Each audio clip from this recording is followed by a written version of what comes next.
would you agree that there is a hierarchy of offences that you can commit within Islam? Is that Trinity? I've just chucked in out the question from nowhere. I think it may lead somewhere, yeah? For example, is there a worst offence that you can commit in Islam? There's degrees of sins. Excellent. Is that what you're asking? Yeah. Yeah, I'm asking that. Excellent. So if we've got degrees of offence, wouldn't it be constructive for the various religions to triage out the hierarchy of offences and realise that the core things that you believe are probably quite similar? It's only at branch levels that, like, for example, I would argue killing is worse than eating pig, yeah, in the hierarchy of offences, yeah? So I think if each religion listed the things which it holds most sacred, you'll discover that you've got far more in common with certain other religions than you might care to admit, and that you're differentiating on small things like the Trinity. I've seen both of you guys having infinite numbers of arguments with Christians about the Trinity, which I would argue is very, very low on the scale of important things to discuss in the hierarchy of what's important in Christianity. So you think, according to me, well, there is a hierarchy. Are you saying now, maybe we need my to perception talk about the sins before we talk about God? Is that what you're saying? I'm suggesting that it's taking easy pot shots at them by looking at the Trinity.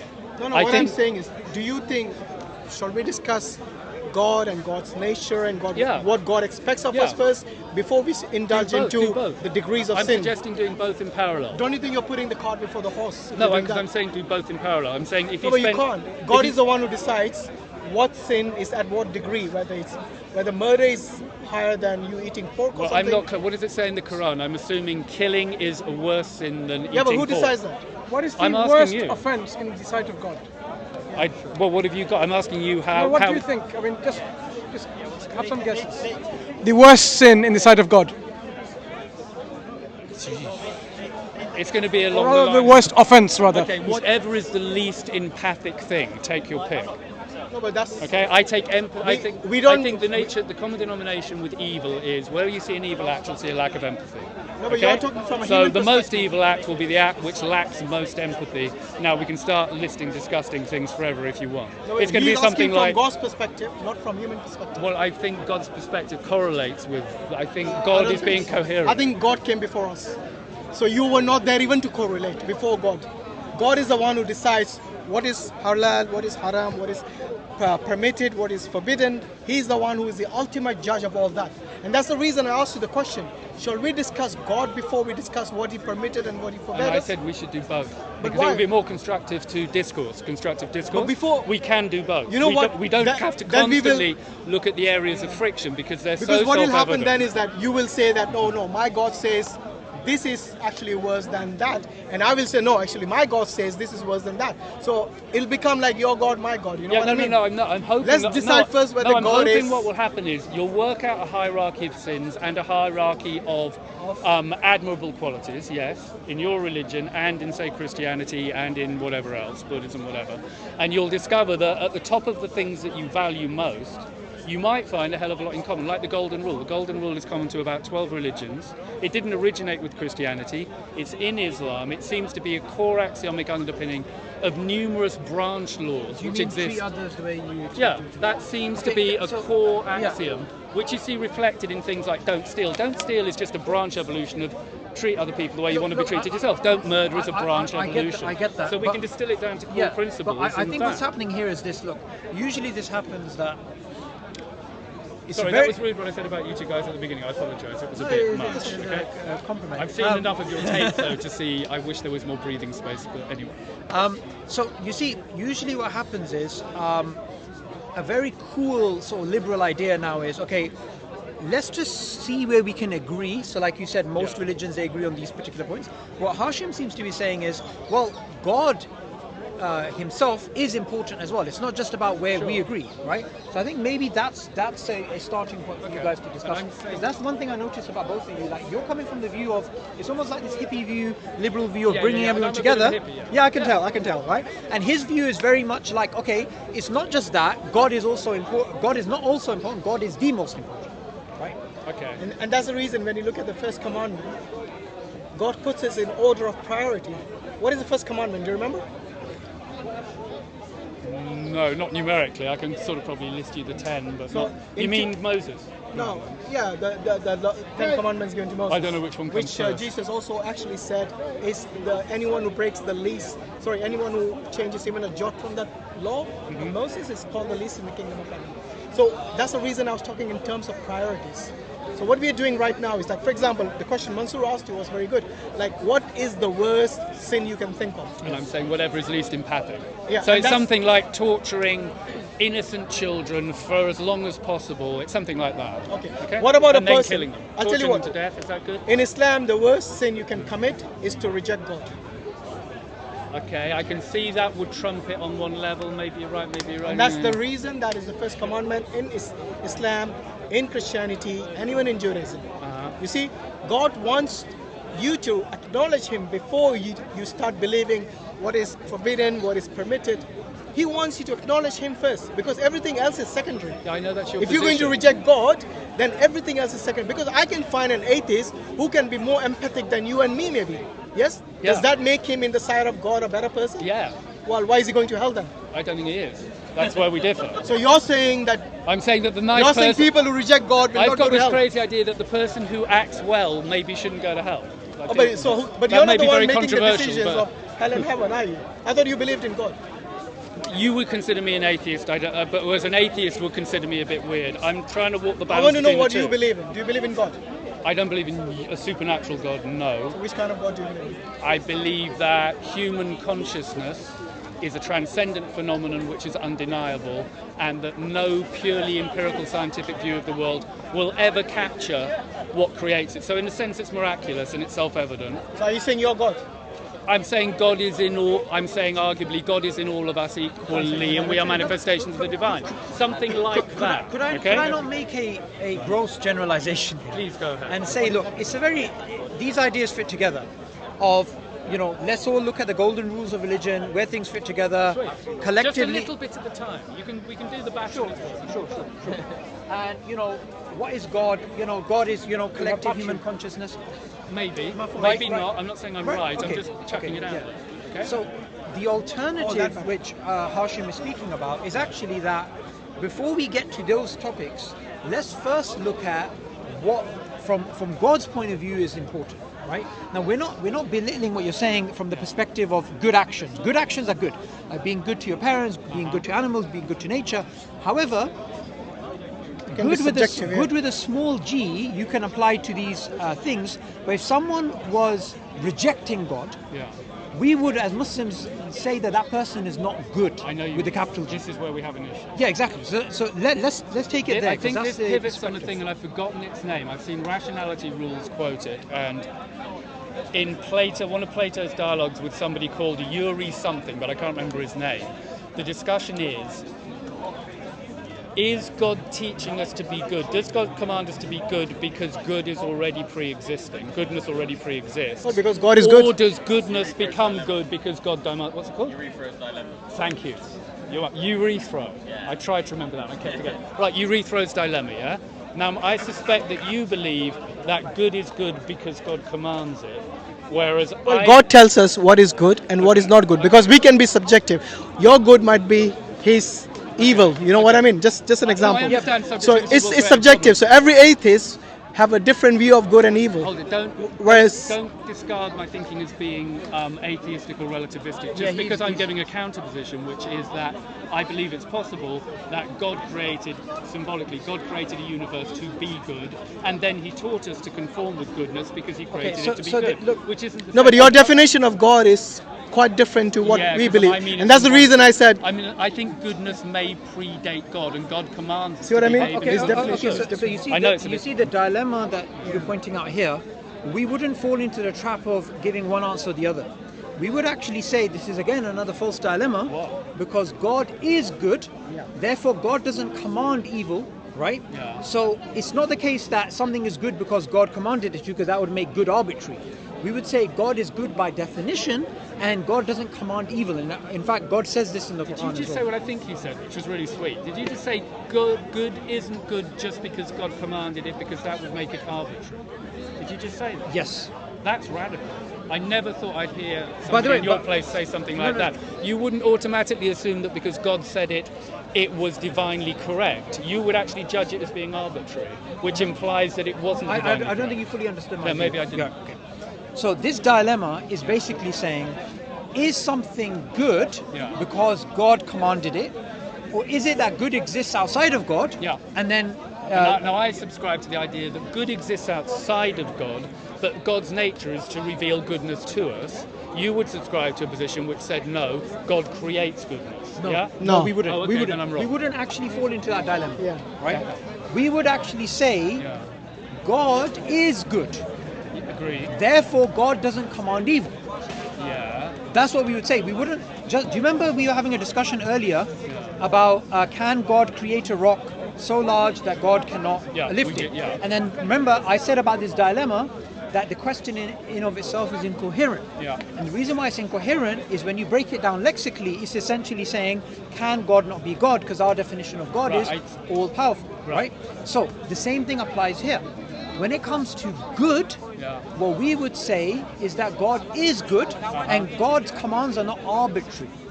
Now, going back to what we started off with when you came into the conversation with Hashim and Mansoor here, you see, it's a very cool thing nowadays to say, look, let's all just get along. You know, let's agree where we agree, like you said with Islam, Let's Christianity. notice where we agree. Yeah, let's notice I'm where not we saying agree. we have to Yeah, automatically okay, sure, agree, but let's sure. notice where we agree. And also this idea about God being sort of human consciousness or this type of thing. All we want to do, what Hashim wants to do, is give you actually an alternative perspective, and then you can analyze it. I do. I'm just instantly. I like a lot about Islam, right? I like the 5 pillars, seem great. I like the discipline that it seems to get in you guys in terms of obeying Ramadan and stuff. I think you might be attuned to some of the decadence in the West to a certain extent.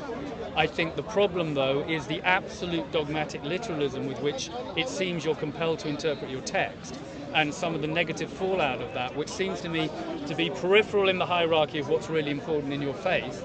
And if a bit of branch trimming was done, then it could all work much better. Because Can I ask a radical? Can I ask a radical question, problems, yeah. Michael? Right? Tony, Sorry, Yeah. Tony. Can I ask you a radical question? of course. So you mentioned dogmatic and fundamental in a way that sounds negative, I do see those. He did use the word negative as being well. negative, right? yeah. Okay. And I see the positives I mentioned as being legit. What if I was to say to you, Yeah. every single worldview has to have dogmatic fundamentals? Every single worldview. I disagree. Okay, I'll give you an I example. think there's a fundamental problem with religion across the fundamental religion. Forget across the religion, board. forget religion. I'm saying every single worldview, Yeah. whether it's liberalism, communism, socialism, Islam, feminism, Yeah. whatever it is, theological or non-theological, every single worldview to be defined as a worldview, Mm-hmm. it has to be dogmatic and fundamental. Otherwise, you wouldn't By be advocating it. By definition. No, I disagree. If you didn't believe it to be fundamentally to be important, you wouldn't be advocating that ideology or that religion. I'll give you an example. I- I'll give you an example. Can you have a container without any sides? No, I don't think it's an accurate example, but no, you can't. Okay, so I'll explain how it's related to this. Let's take the most, what I think, a worldview that maybe you're more inclined towards, like liberalism, right? Yeah, but you've probably got a very negative view of liberal. You might misconstrue my position. Sure, on sure, that. sure. I believe in moral absolutes. Okay, I hope. No, that's fine. So I'm on Okay, that one. okay. So firstly, if you believe in moral absolutes, Yeah. You believe- you believe in hoping I'm dogmatic a world- fundamentalism I as well. hope I'm in a world of moral absolutes. I might not be, but You I sound pretty fundamental to me. Well, yeah. This is what I mean about common denominators. I think Okay. all the world's religions understand So- how important it is that we Sure, have sure. absolute moral values. Sure. So We share that in common. okay, Because a world so- without them, it looks pretty hellish to me. so Pretty far, dogmatic, my friend. So far, But no. But what I know is that doesn't mean that the world has got absolute moral. Maybe the world just is hellish. okay, It's possible. okay. But so far, where we are, can't reject it just 'cause where I don't we are like is it. we began off with that you mentioned dogmatic and fundamentals in a way that sounded negative, Yeah. but we both agree Yeah. that we should be very happy and be fundamental and I don't dogmatic think about it- absolute morality. Dogmatic to me means that you're overdoing your literalism. There's a sweet point to take things accurately. The difference between being accurate and being dogmatic is a jump. Okay, so Let me give you a counterposition as to what I think may have happened as a problem with the world's religions, because here's a big. no, but Just listen a minute. no, I okay. think the world's religions, No, but- including you guys, have expressed their laws using what I call colloquial axioms. Okay, For no, example, but the thing is, look, which are binary. Look, Tony, Your thinking is my binary. problem is you're putting the cart before the horse. Let's first define worldviews, religious and non-religious, and the point which I made, either you're going to accept it or reject it, and then we can take it from there. I'm trying to tell you why I'm rejecting it, because I think you're expressing it in binary terms, and that's the problem. Okay. I think that the metric which goes, things are either right or wrong, or good or bad, yes? We've got used to thinking that's the only way to express moral absolutes. Now, I want moral absolutes, I'm not saying that. but I don't think that metric is essential. but and I Tony, can give you an example if you let me. No, but Tony, Okay. before this, let's agree on something. Go on. Which is, when you said fundamentalist or dogmatic or these types of things, the point I made is any worldview, whether it's religious or non-religious, whether it's Islam or feminism or liberalism or whatever it is, it has to have dogmatic fundamentals, and therefore dogmatic fundamentals are not something which in of themselves are necessarily bad. Okay. I think the word dogma is a trigger word. Can we just drop it and say it's got to have clearly defined, consistent principles? Does that work? I'm going to use the word dogmatic Damn. and fundamental. I'll tell you what. Because no worldview can be a worldview unless it has dogmatic fundamentals. Okay. Let's look at the world of science, for example. What science does, Okay. which is a very functional methodology, science is deliberately not dogmatic. It writes contingent truths. It's been said by Robert Pirsig that one of the advantages science has over religion is that religion writes its truths in pen, science writes them in pencil, because science understands that truth is a work in progress, so it can rewrite and learn and upgrade, whereas religion, fundamentalist religion, writes it in pen and then falsely thinks that it can't correct anything, so it can't grow. Now, I think growth is not incompatible with the notion of absolute truths if you're growing towards absolute truth. You take it as read there's an absolute truth, you start with the assumption that you've got a slightly clouded view of it because it's a human condition. And religion makes it very clear to us that human beings are fallible animals which have limited perception. So you go, okay, there is an absolute truth, I want to aim for it, it's like a compass point. Now I understand I'm a flawed animal and I may not always get it right, so I'll proceed with a certain humility, being willing to upgrade my view and improve towards absolute truth. But when you express it in these digital black and white terms, you make a mistake. Example. The idea that you shouldn't vote, that you can start voting at the age of 18. Okay, wait, before we get to that, what I'm going to say is your example of science is a disanalogy. Go on. Because what I was saying was every single worldview or philosophy to be defined as what it is, it has to have dogmatic fundamentals or whatever type of You're going to axioms. insist I agree with you on that. No, I'm not. All I'm going to say is what you said about science is correct. Science's conclusions can be revised. Science's conclusions can always change. However, what we define as science is something which at rock bottom, even though there's differences on the way that you view science, we would agree certain things are fundamentally dogmatically science and some things are not. For example, astrology and astronomy. Yeah. Astrology is not science. Agreed. Astronomy is science. Yeah. That is dogmatic. That's not something that we're liberal about. Okay, listen, we're going to spend ages then. I would say you're making an accurate statement. Yeah, we don't have to call it dogma. Do we have to use the word dogma? All I was trying to say, Tony, was that whether it's science or liberalism or whatever worldview it is... You know what? For the minute to move it on, let's just agree with your definition of dogma. Dogma to you means that you're writing certain absolute truths in stone, yeah? Certain parameters, truths, yeah, whatever I you want to call agree it. that there are certain things to be written in stone, but I think the things to be written are the compass points towards which you aim and not the individual steps that you take towards getting there. I don't disagree with that when good. it comes especially to science. Okay. Now, when it comes to, say, for example, liberalism, which seems like the most accommodating worldview, it also has dogmatic fundamentals, such as the individual is the most important entity. Right. And the individual rights cannot be trumped by the collective rights of others or the collective of the state. Right? Some liberals, I'm not one of them. Yeah. No, but I'm explaining to you the classic liberal paradigm, which is that the individual, the self, is autonomous, and the self cannot be overridden by the state. And that's a dogmatic fundamental. Well, actually, I think most liberals believe in some state legislature, and by definition, state legislature will, when appropriate, override based upon the social freedom. contract. Yes. Yes, which again is based upon the liberal worldview. Hang on, So- hang on. That was sneaky what you just How? said. Yeah. No, because you even smiled and you know it was sneaky. Okay. How? Because you said that we will always put the rights of the individual above that of the collective interest. But then you have that's all your assertion, and I have repudiated that by making it clear any society that introduces laws is willing to constrain. Based upon And then social you've made it construct. sound circular because it's a liberal society. No, it's not circular. What it is this. You see, the way liberals put together the social contract is still based upon the dogmatic, fundamental idea about individual liberty. I think you've overstated that, and if you had a more nuanced view of some liberal views, you wouldn't see it as being quite so decadent. I actually studied liberalism, so what do you mean Good, by... okay, maybe that ups you in the ante, but even then you may have misconstrued or not perfectly balanced your view. Sure, go on ahead, it, yeah? how did I? I think there's a balance to be found between the individual and state interest. Which the is- state is just a collection of individuals, anyway. Which is the classical liberal paradigm. I know, but the reason that I think the individual is so powerful... Look, your alternative is collective politics, identity No, it's politics. not. No, it's not. Okay, well, let's be clear that we both dislike identity politics, yes? Yes, but that's a red herring. I agree with you, but that's a red herring. Let's find common enemies. I'm not a fan of identity politics. That's fine. okay? I agree. Nor are you. But Tony, the I'm point. not a fan of relativist morality either. So again, you believe in dogmatic fundamentals. I believe in a thing. I just wouldn't call it dogmatic fundamentals. I call it consistent moral absolute. So Yeah. Tony, what I'm trying to say to you is, whether it's liberalism or it's science or it's any philosophy, something which irks you a little bit is when absolutes come in, or fundamentals come in, or dogmatics come in. But what I'm saying is, No, for that's any not true. Okay. I like absolutes. I'm aspiring to absolutes. I don't He like believes the in moral implications of the absolutism. word dogma, because where I come from, that implies that you've overdone taking things too literally. That's the implication of the word dogma from the school I come from. And you should be aware that a lot of people see it that way. Dogma is not a positive connotation.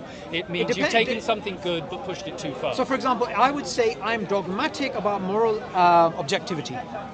Okay, I'm fine. Okay, That's a good thing. I too am dogmatic about moral objectivity. Thank but We're in I'm agreement. also, Fine. I'm also aware. That's what we've been saying. I'm also That's all aware. we were trying to okay, get to. fine. If we have to do that, but I'm also aware I might be wrong. So I'm dogmatically attached to the whole. You're not dogmatic then about No, it. no, So I it am. cannot be absolute. If you could be wrong. Yeah. I hope I live in a world of moral absolutes, and maybe I do. But I can't be sure, and I realise there's a chance I live in a world without. Can I so give I'll you- fight can I- that can I give you battle three as things? a fair fight, yeah, Can I in give my you- conscience and with other people. But if you're going to keep revising based on trial and error, then where does absolute come in this entire conversation? I'm hoping that the absolute. It's like backing two people in a fight. Yeah, I'm looking at two warring No, so ideologies, can I and say- both of them seem to have some credibility. Tony, no, I'm backing Tony, moral Tony, absolutism. can I give you three things I'm dogmatic and fundamental and absolute about? Yep. And you can tell me whether you disagree with them. Sure. Okay? Truth, morality, and the existence of God. I agree about truth and morality. All right. I hope in the world So at I'm least we backing. agree in dogmatic and fundamental. We I agree it's agree- fine to believe in them. Hang on, I 2/3 is not I bad. agree that there may be a world that operates like that, and I hope that is the world. That's my will. That's the world I'm hoping for, but I'm not 100% convinced by it, but I'm hoping for and fighting for, yeah? Right. As regards the God thing, I think by God you mean a literal, supernatural, intervening, miracle-working, omnipotent, omnipresent kind of super being.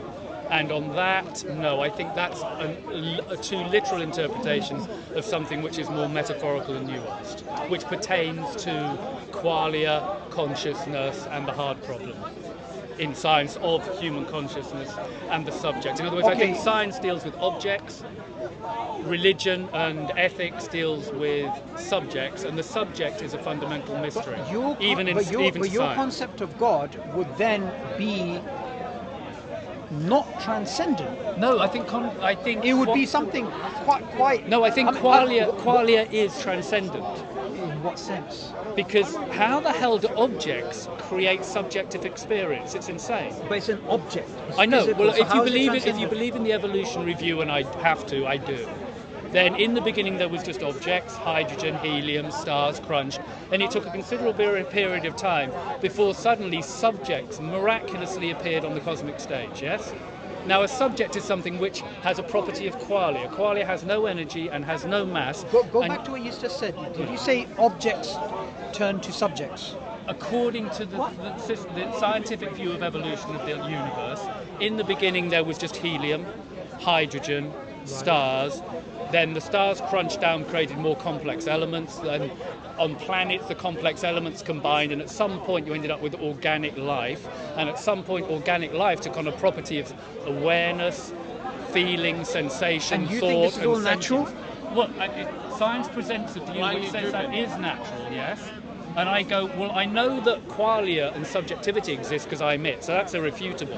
And the world model that science gives me seems highly objectively credible, even though I don't like a lot of it, I can't fight it. I'm just going to ask so how do you square the circle? So I'm going to ask you this question. So how did we get from inorganic matter to organic matter? Exactly, that's the big mystery science will never solve, and this is religion's But you just said it was natural, so you made a claim. Yeah, I believe it occurs naturally, but I believe that science isn't equipped to answer the question. That's fine. Yeah? So that and means religion is better equipped. That's fine. So Tony, Tony, what you're saying is you have a belief. Let's be careful. A belief that it's a natural process. You can't say you know it's a natural process. Yeah, you have a belief to the contrary. It's So all religion belief. is a belief It's all as well. belief. That's the point. Well, we believe atheism is a religion too. Yeah, no, but it's all beliefs. We're all Yeah, playing with we beliefs. are all fighting in the beliefs. Yeah. The Well, only not thing, really, as I not consistently really. say, the only thing I know epistemologically 100% is that I am. Okay? Epistemologically, So the you're- only thing I know is I am. Tony, I don't think that's true. Okay, what else do I know for sure? You know that truth is important, which is why we're having this That's a discussion. belief I have, which I'm strongly committed to, but I Right. don't know it 100%. You don't know if truth No. is important? Not 100%, because I might be dreaming this whole thing.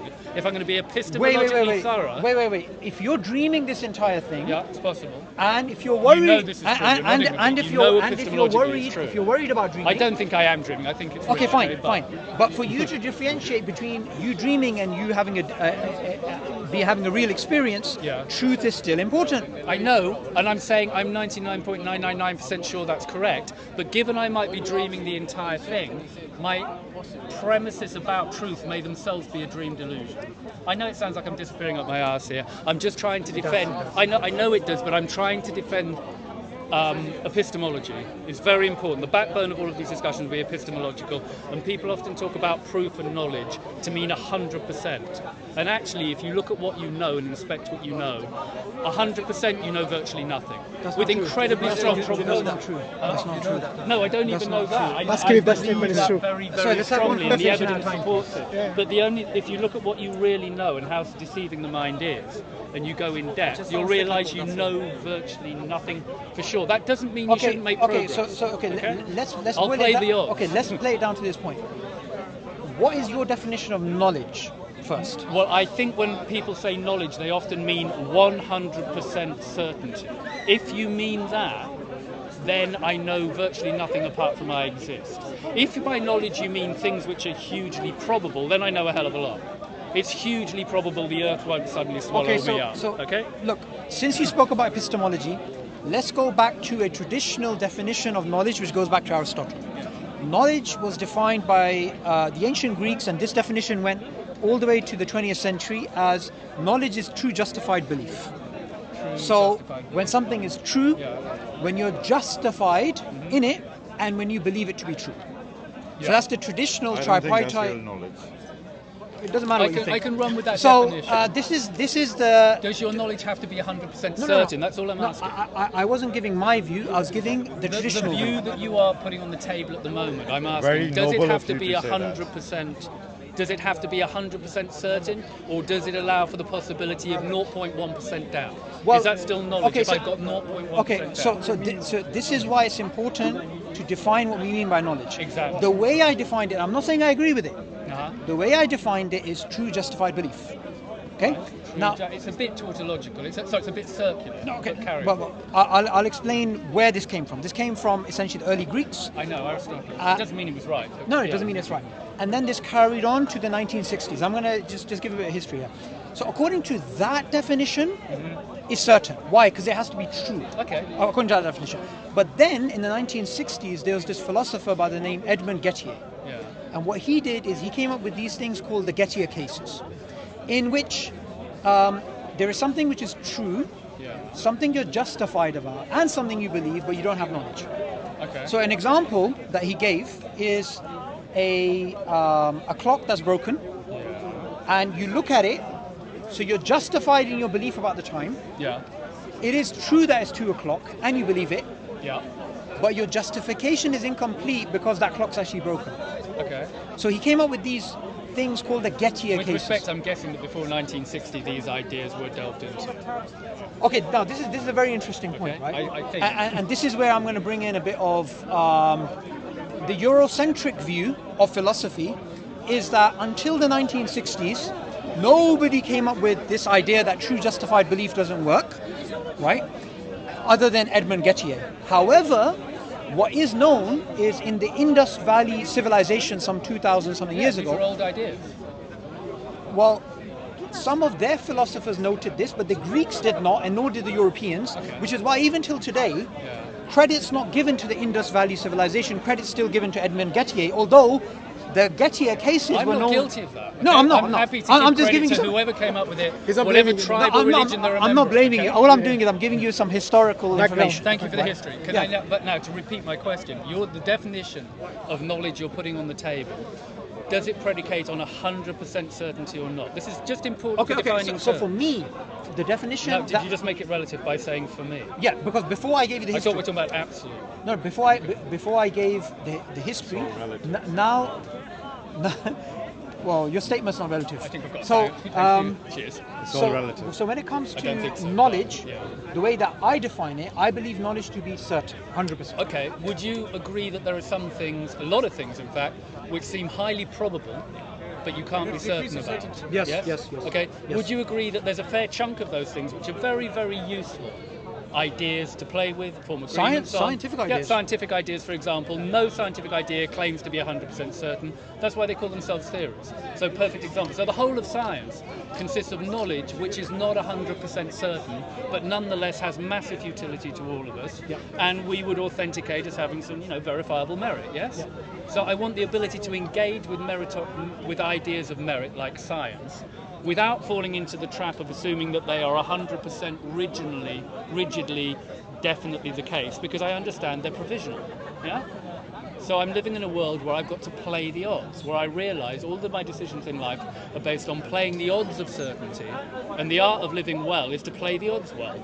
Therefore, if I roll 2 six-sided dice now and ask you what number you think you should come up, the wisest answer you will give is 7. We don't know what will come up.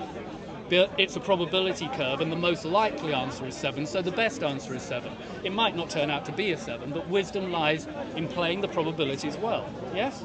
So as long as we understand that there are probabilistic things for us to discuss, and very few, I would argue, 100% certainties, then we're on very good. Okay, so we're on very good ontological ground to continue the what debate. you just said there, Tony, is neither here nor there. Because Really? the point, I thought that was quite important.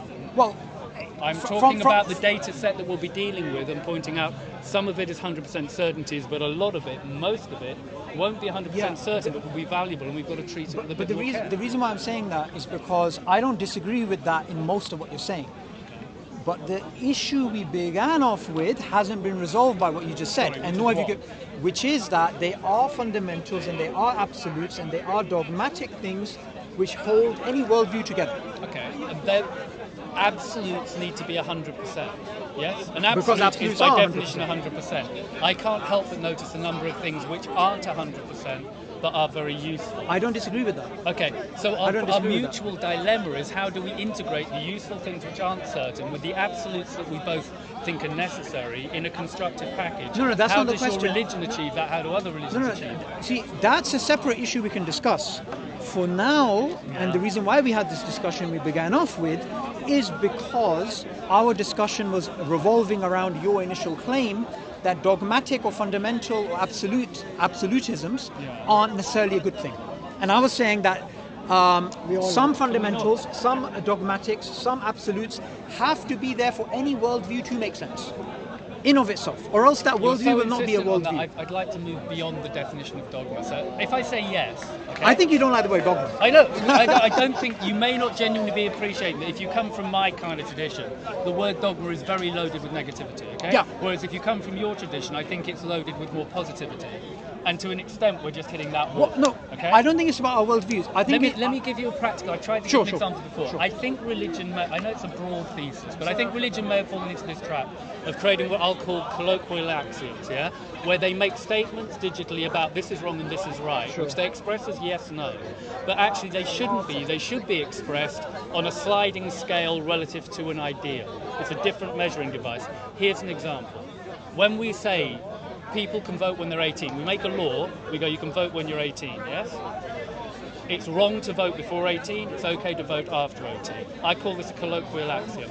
It's an agreement we make to make society functional, which recognises that newborn babies ain't good at voting, and that somewhere down the line they should evolve into something that's capable of voting, yes? But we shouldn't misconstrue it to mean for 1 second that what it means is that on the moment someone becomes 18 years old, they are instantly capable of voting, whereas the second before they were 18, they weren't. In other words, it's not a statement of ontological reality when I say I agree with that. once you're 18, yeah? No. It's a digitally expressed thing which is trying to take into account the underlying truth, which is everyone's got an ideal age at which they become mature enough to vote, Yeah. and integrate it in a way which makes it sociologically functional and encodes it as a law we can all bloody understand and Totally get on with. agree. Okay, we all agree.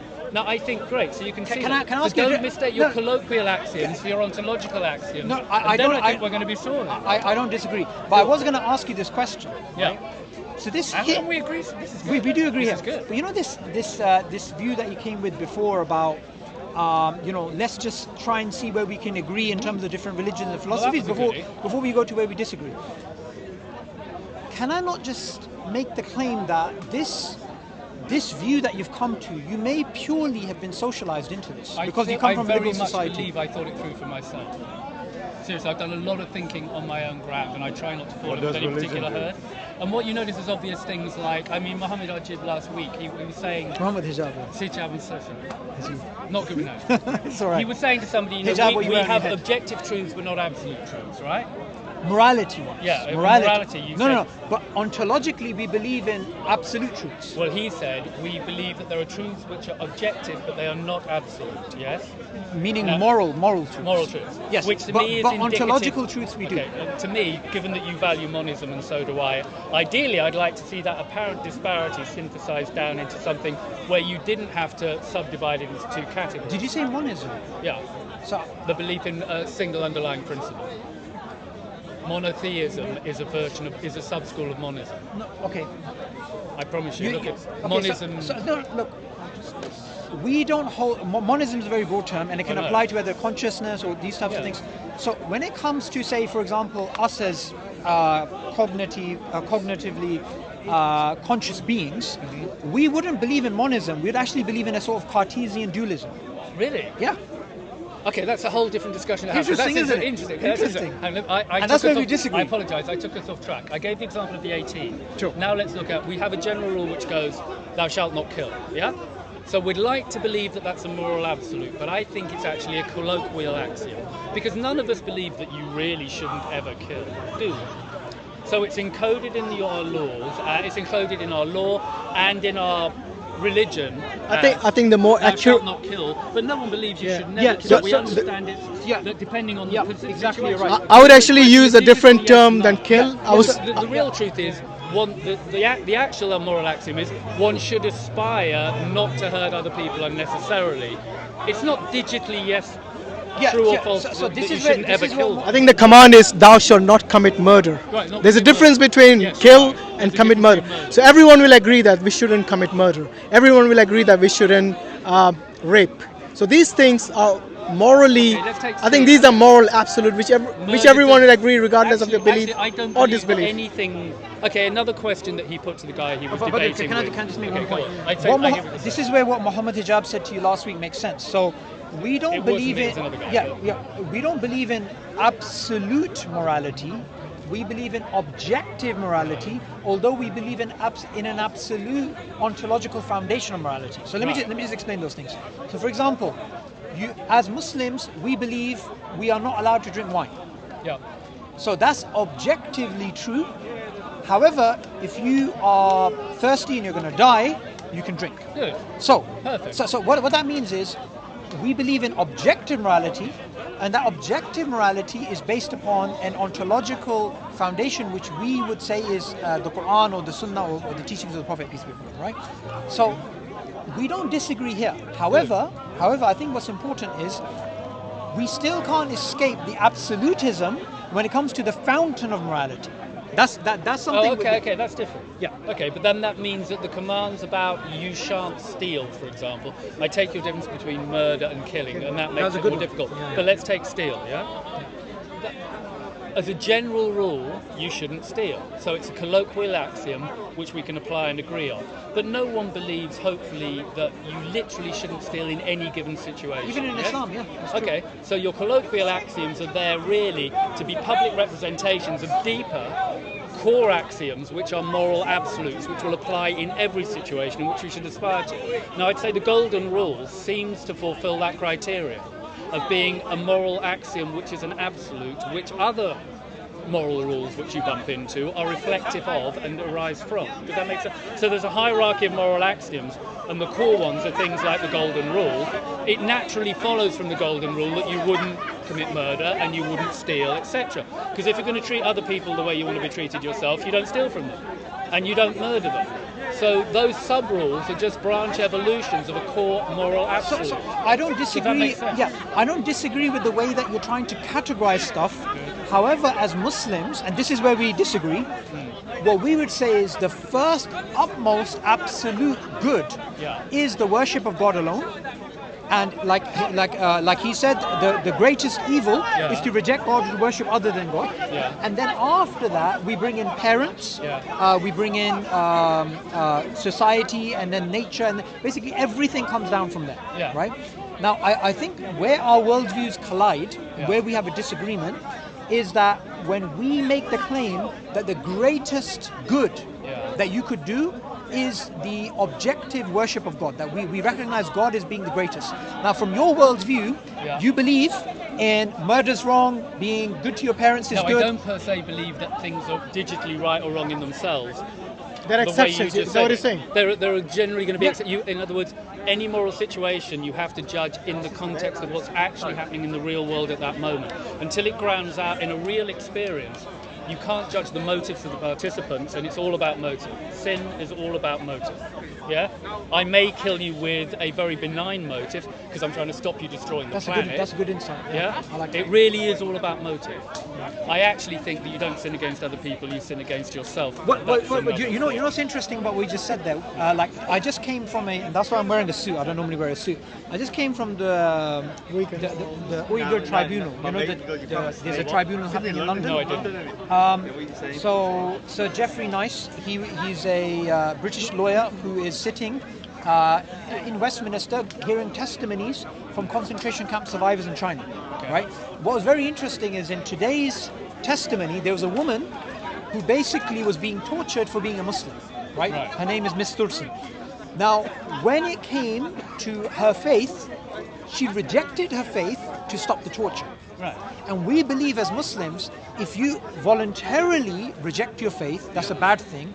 However, if you reject your faith out of coercion, that's not your fault. Yeah, because your so intent again, the was intent not is to reject. there. Under So duress, the essence of morality is intent. In fact, the essence of everything is intent. Always look to motive. But then, So it's not the act itself, which is what the digital don't do this, don't but do that. It's always about what is the person's motive. But there is a nuance. The nuance is the consequence still dictates whether you are liable for some form of retribution. Now that's because you're a moral consequentialist, which I'm not. No, it's not because of that. I'll tell you. Well, you said consequence, it implied you're a consequentialist. I think with the best intent I might produce a catastrophic outcome and the reverse. And I don't think you should judge me. You should judge me on my intent and my negligence, which is the flip side of intent. If I'm acting with a positive intent and not negligently, to the best of my ability, I'm doing the best I can, and you shouldn't knock me for it. But when I do that, I may still produce an appalling consequence. It can happen. Now, the appalling consequence is regrettable, but I don't think I'm morally culpable because I did the best I could, and that's just the human condition. You are right. However, and this is where there's a few things that are, again, in the grey zone. Like you said, it's not binary, right? Say something like manslaughter. So that's where you don't have an intent. Say you're driving your car and you accidentally drunk kill someone. Yeah, exactly. They were negligent. Negligent, right? But that doesn't mean that they're left off the hook. No, because they were negligent, and negligence is also a moral choice. Yeah, they didn't mean to run anybody over. They just decided to get negligent about drinking, even though they knew it would compromise. But it could also their be a case ability where they're to- not drunk. Yeah. They run someone over, but they would still face manslaughter. Okay, we're talking about legal paradigms here, not moral paradigms, because what the law says is not necessarily what is the moral. I agree. You But what I'm saying is, look, that's where we get into the grey zone, Yeah. right? But even though we're agreeing a lot on what we're speaking about in terms of the absolute ontological foundation, but then the objective way that it's applied, Yeah. the difference still comes down to, when it comes to our worldview, that our worldview begins and ends with God. I get it. And your worldview, where does it begin and end? That's what I want to know, just from your perspective. Where does it? What's the foundation of it? It's a good question. It's the key question. It starts with an instinctive sense that Sorry, the human just could- a random. Just a random thought. Monty Python. What's the name of the guy? John Not Cleese- Monty. Oh, don't say it. I keep getting this. I forgot his Somebody name. keeps What's the saying- guy's name, please man? don't tell me you can say Palin. Monty Python, I know. Yeah, you just I look like fucking him. don't- I'm not. The life Doesn't he of. look like him? It's only down here. Are you talking about the I movie? get People go, you No, look like that guy. no, Michael Palin. Yeah. Yeah, Michael Palin. I hope Michael not, but Palin. whatever. Does he not look like him? Come on. No. man. Shit, I'm stuck with That's- it. Okay, whatever. mean the other guy looks like him? That's not Monty Monty Python. Not Monty Python. Yeah, exactly. Not Okay. Monty Python. Michael Palin is that. Because the guy who travels around. Yeah, the journalist. Yeah, it's Michael He's a Palin. journalist. Fine, thank you for that. He looks like you. Okay, Yeah, yes, he he looks looks like like me. you, there you go. He looks like me. In his younger days. I'm Sorry, that was hoping- just totally random. I'm hoping that qualia, experience, the subject is a miraculous entity. Okay? You're hoping. I'm hoping. I think you can create a cogent argument, which is defendable. It's not 100%, but a cogent argument to go that the subject, the ontological existence of the subject in the cosmos is a transcendent and, you could argue, miraculous event, which is undeniable. I know I'm here. Could you break it down? I'll give you like 10 minutes. Just like it's very interesting. Fine. Just want to hear it. How do I break it down? Like, I you know said I you- am, and I'm a subject, which means I'm embodying certain properties which have got no mass and no energy. In other words, sensations, feelings, thoughts, You talk about your cognition, consciousness. awareness. Yeah, consciousness, you would include all of those in qualia. So these are all the properties of qualia. And the hard problem of science is working out what the hell a subject is and what qualia is. It's got no mass, it's got no energy. It seems to have a causal relationship with the brain, which has got mass and energy. So we're looking at the mind-brain problem. The schism of the hard so problem. just one question to really, not to challenge your view, but to try and understand your view. So, do you think the mind is reducible to the brain, or do you think the link is such that, the mind depends upon the brain, but it cannot be reduced to the brain? Yeah, I like that one more. I'm hoping for that one more. Okay, so you're more like In other words, the you're relationship. more like us as Muslims. I think there's a lot of scientists who mistake. They go, well, if the brain explains everything that happens, it means the brain is consciousness. Oh, there you go. Spot. You got Okay. a spot on that. Right, so there's You a got a very spot on. fine line to walk here, yeah? You're a deep where guy. I I don't like want to that. alienate the scientists, but I don't want to No, contradict you would. them. By that statement, you would. No, because they can't empirically argue with the fact that I am. But is you the- know most of is them, the they're most arrogant enough to epistemological think tru- they can. There are some, but there are others who wouldn't. They can't argue with the fact that I am. Okay? That's a fucking fact. It means the subject is on the table incontrovertibly, qualia is on the table. How do we account for it is the problem, yeah? It seems to bear some kind of causal relationship with the mind. Now, maybe the mind is causing it the way a piano causes music, or maybe somehow you've got a soul descending into which needs the mind in order to function. That would be nice, but I suspect it's the former more than the latter.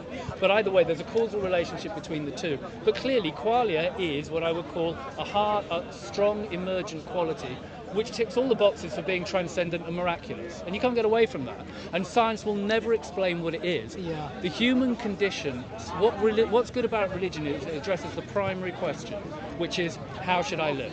That's not a question science addresses. Yeah, every human ever born raises the question, how should I live? And every human who is ever born will have to grapple with that eternal question.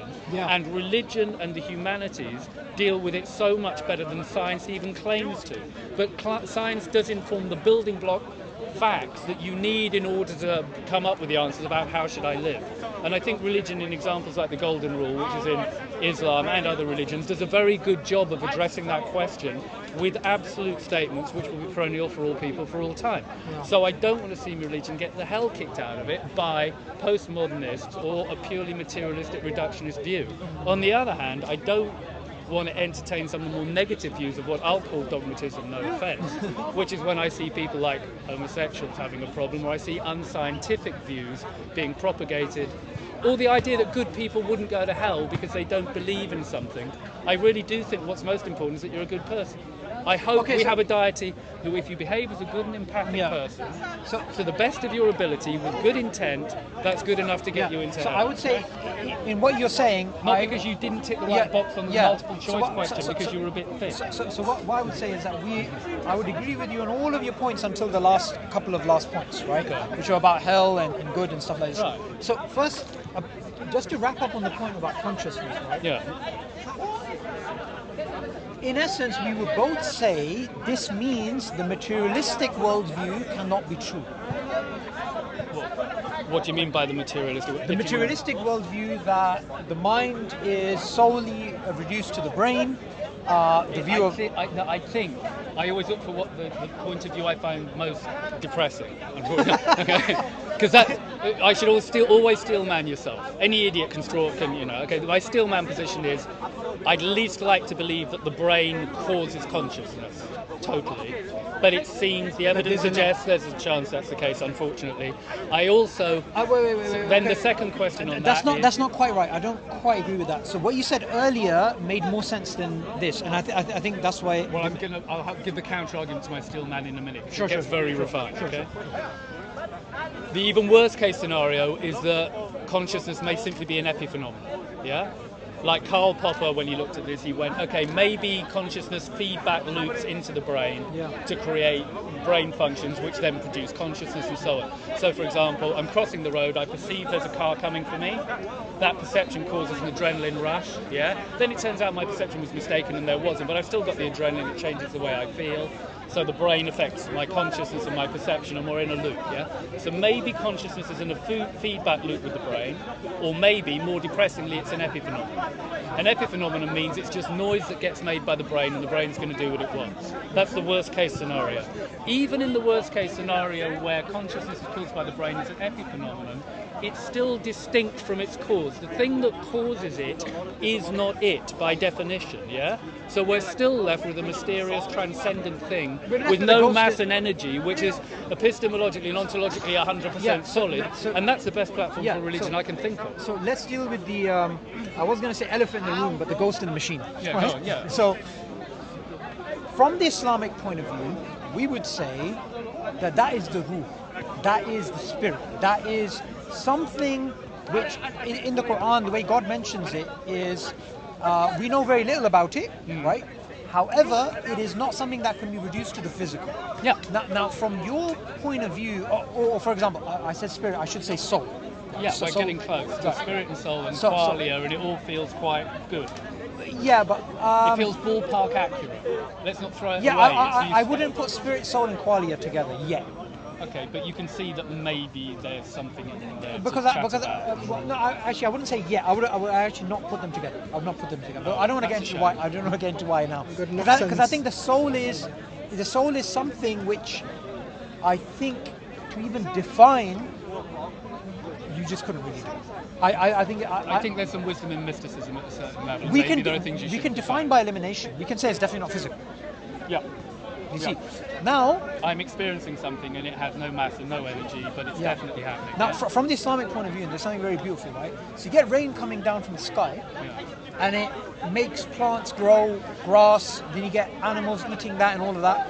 So our physical being is nourished by water and by earth and everything around us. But the soul that Allah has put inside us, God has put inside us, that can only be fed through the remembrance of God. So we believe that through the worship of God, we can fulfill our souls. And that's why... I believe you can do that. I believe that psychological approach you've got can bear fruit and work for you. You'll have good lives, you'll answer the question well, and you'll do good things, okay? My only problem is when you say it's the only one. Can't we just say it's a way? You framed it psychologically in a way that works for you, it works for your culture and your mindset. Bravo, that's good. Everybody needs a framing device, but in the process of denying other people their framing devices to achieve the same end, that's where the quote dogma ends up becoming problematic for people. I'll give you I think you're going to disagree with totally, but as a Muslim I have to tell you anyway, which is that we do believe Islam is the only way. I know. But if somebody has never heard of Islam, then how is Islam the only way for them? They're going to be judged in a different way. Yeah, but I've heard of it.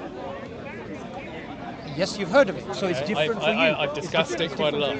But the thing is, we as Muslims, we would say, as our paradigm teaches us, that the messengers before, the people who never heard about Islam, all of that, they can have a separate thing. Yeah. But when someone hears the truth, they recognize it's true, and then they reject it, then that's something that they're going to be questioned by God.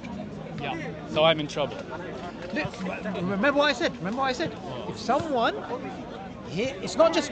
Look, I'll give you an example of one of the Islamic scholars. There's this very famous scholar who's actually linked to mystical traditions, but he himself is his name is Ghazali, Imam Ghazali, right? Okay. He said something very interesting. He said, if someone hears about Islam, it doesn't mean that they've actually had. They have to have had an opportunity to understand it. That makes sense to me. Yes, but it's a bit more nuanced, right? So, for example, one of the things to keep in mind is that the Romans at his time, and I believe the Turks at his time, this is 11th century, 12th century, something like this. He says, look, they've heard about Islam, but what they've heard is not really the entire truth. So then, in a way, they're not getting the true message. Yeah. So even when it comes to you, it could be that the message that you have right now is not even complete. We don't know. I think, to be honest, I condemn myself here. I think I've done a moderately thorough job, and I have problems with infinite hell. Right. As I was discussing earlier, that's a turn off for me. So can I ask you a question? Yeah. If hell did Although not... Ali Dawah. Right. He did give me an answer I've never heard, and for a moment, and I'm still very impressed, okay? I've never heard this one, okay? My thing came down to infinite punishment for finite transgression seems disproportionate, yeah? Now, I've been discussing this for like 30 years with people, and you'll hear a lot of people, instinctively, it's a mismatch. And what he said was, no, what you don't understand is that God knew that if that person had lived forever, they would have kept sinning. So they got an infinite punishment because God knew that if they'd lived infinitely, they would have kept doing it. Do you know where that came from? Now, I don't believe he's right, but I do believe it's a very clever and interesting way of squaring the circle. It's from the Quran. Okay, that's in. Was he quoting somebody else? Yeah, Or did he make it's it from up? the Quran. It's from the Quran. Oh, okay. From the Quran, yeah. I'd never heard that. Okay, bravo to the Quran for thinking that. Okay. So we believe God has 4 types of knowledge. Yeah. Okay, God knows the past, the present, the future, and the potential. Yep. So God knows what would happen if, say, Boris Johnson was not born in the UK and became the Prime Minister, but what would happen if he was from a poor Filipino community which was Muslim, and if he was brought up in a Muslim household, what he would do, and if he lived for, say, a million years. Deterministically, do you? What do you mean? Well, you know it. No, I know it. I would say God knows all potentialities. God knows it deterministically what will happen. This is where you're digging.